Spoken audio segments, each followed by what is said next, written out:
இனிமே கண்ணை மூடிட்டு கடலை எண்ணெய் வாங்கலாம். ஏன்னா மந்த்ரா கடலை எண்ணெய் இதயத்தின் தயாரிப்பு. வறுக்க பொரிக்க ஏன் எல்லா சமையலுக்கும் மந்த்ரா தான். மந்த்ரா கடலை எண்ணெய், அபார ருசி, ஆரோக்கியமான உடல் நலம். புதுச்சேரியில் தேசிய ஜனநாயக கூட்டணி ஆட்சி நடக்கிறது. முதல்வராக ரங்கசாமி உள்ளார். வரும் சட்டசபை தேர்தலுக்கான தொகுதி பங்கீடு தொடர்பாக கூட்டணியில் திடீர் பிரச்சனை ஏற்பட்டது. லாட்டரி அதிபர் மார்டினின் மகன் ஜோஸ் சார்லஸின் லட்சிய ஜனநாயக கட்சியை சேர்க்கக்கூடாது என முதல்வர் ரங்கசாமி கூறினார்.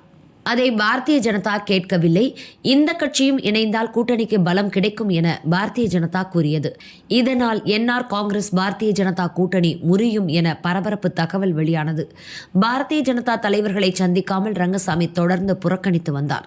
பாரதிய ஜனதாவுடன் கூட்டணி முறியும் என தகவல்கள் வெளிவந்த நிலையில் ரங்கசாமி இன்று தட்டாஞ்சாவடி மற்றும் மங்களம் ஆகிய 2 தொகுதிகளில் போட்டியிட வேட்புமனு தாக்கல் செய்தார்.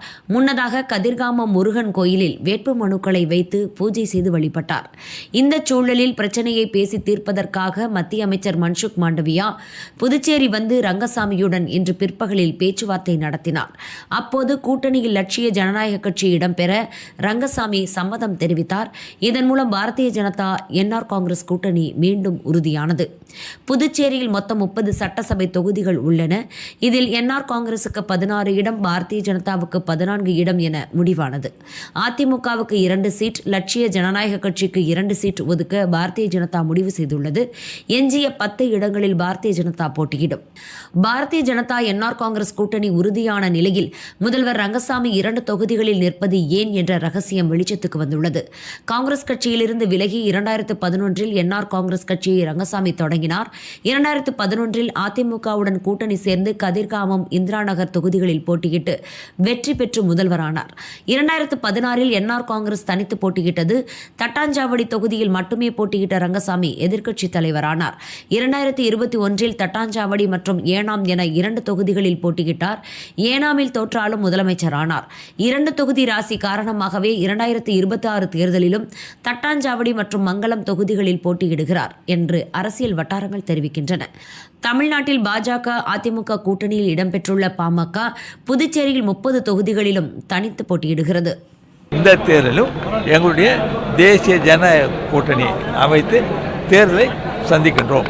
நம்முடைய மாண்புமிகு மத்திய அமைச்சர் அவர்கள் மற்றும் நம்முடைய மத்திய உள்துறை அமைச்சர் அவர்கள் இவர்களெல்லாம் புதுச்சேரிக்கு வருகை தந்து புதுச்சேரியுடைய வளர்ச்சியில் அக்கறை கொண்டு புதுச்சேரியுடைய மக்களுக்காகவும் புதுச்சேரியுடைய வளர்ச்சிக்காகவும் பல திட்டங்களை அறிவித்திருக்கின்றார்கள்.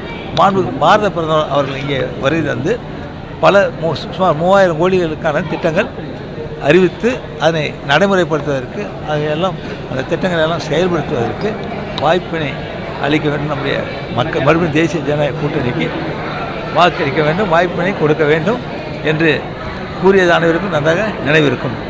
அதனுடைய அடிப்படையில் தேசிய ஜனநாயக கூட்டணி மறுபடியும் சிறந்த முறையில் புதுச்சேரி மாநில மக்களுக்காக பணியாற்றுவதற்கு பல திட்டங்களை கொண்டு வருவதற்கும் பல திட்டங்களை செயல்படுத்துவதற்கும் இந்த தேர்தலிலும் கூட்டணி அமைத்து கூட்டணி எப்பொழுதும் கூட்டணி இருந்து கொண்டே இருக்கின்றது. இந்த தேர்தலிலும் அதன் மூலமாக திட்டங்களை செயல்படுத்துவதற்கு நாங்கள் அந்த தேர்தலை சந்திக்க இருக்கின்றோம்.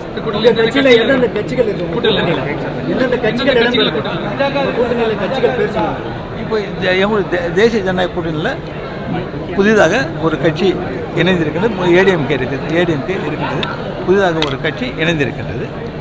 அது நம்முடைய மத்திய பாரத பிரதமர் அவர்கள், மாண்புமிகு உள்துறை அமைச்சர் அவர்களும் அந்த கட்சி நம்மோடு வரும்பொழுது இன்னும் பலமாக இருக்கும், நன்றாக இருக்கும், வெற்றி வாய்ப்பு பிரகாசமாக இருக்கும் என்று கூறியிருந்தார்கள். அவர் அதை அதோடு இணைத்து அந்த தேர்தல் கூட்டணி சந்திக்கலாம் என்று ஒரு ஆலோசனை அறிவித்திருந்தார்கள். அதனுடைய அடிப்படையில் அந்த கட்சியும் இப்பொழுது இந்த கூட்டணியில் இணைந்திருக்கின்றது.